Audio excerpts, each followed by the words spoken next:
Welcome, everybody. This is the Nebraska Prep Zone podcast, and this is our All-Nebraska volleyball edition. With me is Mike Patterson, our longtime volleyball guru, and before we do anything else, yes, you win again, okay? Thank you. We won't recite the numbers, but it was not pretty. You got five winners. I think I had three, maybe three.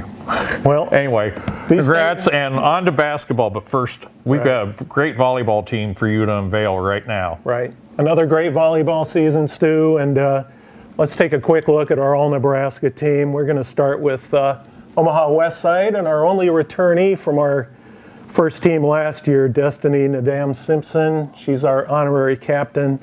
Helped West Side reach the state tournament for the second straight year. She's going to Creighton. She originally pledged to Hawaii, but will be going to Creighton. And she led Class A with 507 kills, which I think was 3 more than what she had last year, which was... And some of those were just blast. She was a hard hitter. We could say that about a few of these players on this first team, but yeah. It always made me think, I'm not sure I would have made a good volleyball player, because when I see these rockets coming off, I'd probably be diving out of the way rather than returning them. But you mean you wouldn't be Nicklin Haynes and take one in the face? I would not do that. Okay. Yeah, Destiny really could hammer that ball. Average 4.6 kills per set, 6'1" outside hitter. And as I said, she's the only player to repeat from last year's first team. So congratulations to Destiny. And to Corinne Bowers, another great season for the Warriors there at Westside as the Class A runner-up. First time in, 38 years that they made the finals? 85? 85. 37 years. Never have won the title. Second time as the runner-up. So great job out there at Westside. Move on, talk about hard hitters. Here comes another one, Stella Adeyemi, Papio South. She is going to Hawaii. She moves up from last year's second team. Stella helped the Titans nail down their second straight Class A title and third in 4 years. And as we mentioned, she's one of the hardest hitters in the state. She finished with 351 kills and 22 in the 4-set final against Westside. So Stella just had a way of putting down big points when Papio South needed them. And was Stella stellar? Yes, Stella was stellar. And you mentioned Nicklin Haynes taking a shot to the face in that 4th set against Westside in the Class A final. Stella took a shot to the face, and she responded with, I think, 4 of the next kills straight off of her. I think it got her just a little bit angrier than she already was. Ticked off. So, yeah, Stella, another great first-teamer this year from Papio South. And while we're talking about the Titans, they have a second member on the first team. That's Lauren Medic. She's a junior. She's going to South Dakota. Second team selection last year, 6'1" junior, played a vital role in the Titans' 6th championship overall. Wow. She was 3rd in Class A in kills with 461, 61 of those coming at the state tournament. And she also played a key role defensively with 482 digs. So like Stella, Lauren was a huge part of that Titans squad. And a lot like Stella, when the Titans needed a kill, it was usually one of those two putting it down. I witnessed that. You did. Let's move on to Omaha Skutt, the school that won its 8th straight Class B title this year. And they were led by Morgan Burke. She's going to Michigan. Big reason why the Skyhawks were able to extend their amazing run of championships, as I just said. State record last year, they set it with 7, and they extended it this season with 8. So amazing what Renee Saunders has done out there at Skutt. The beat goes on. Yep. Morgan's 6-foot outside hitter, led Class B in kills with 505. 57 came at the state tournament.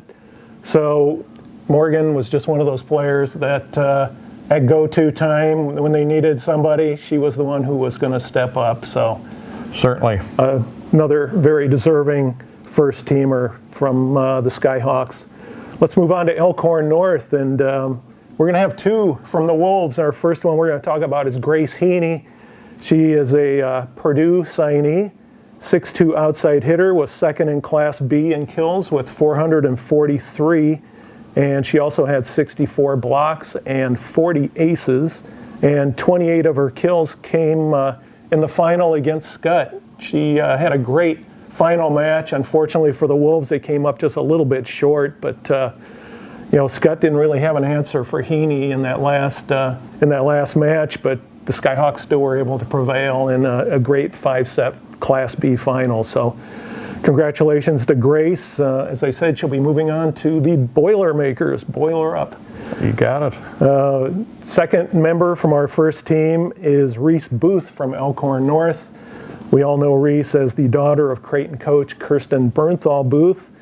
She's a Northern Iowa pledge, and she was the Wolves starter since her freshman year. She dished out 974 assists this year, helped Elkhorn North reach state for the second straight year, and a key part of the team that pushed Scott, as I mentioned, to 5 sets in that Class B final, and really one of the best Class B finals we've had in several years. It was solid, and not that these are both in my neighborhood, but yeah, they are. The Wolves are going to be right there, don't you think, with Scott as a Class B power for?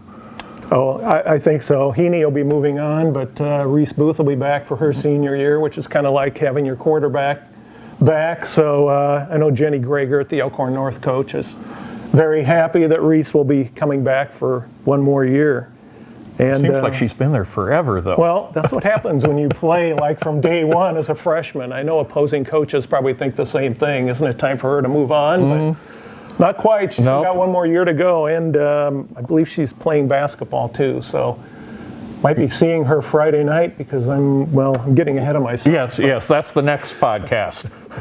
But Elkhorn North's going to be pretty good in basketball too. Let's just say that. And rounding out our all-state first team is Olivia Mock from Bennington. She's a Nebraska pledge.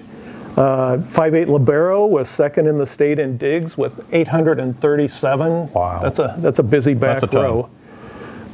Key factor in helping Bennington get back to state for the first time since 2017.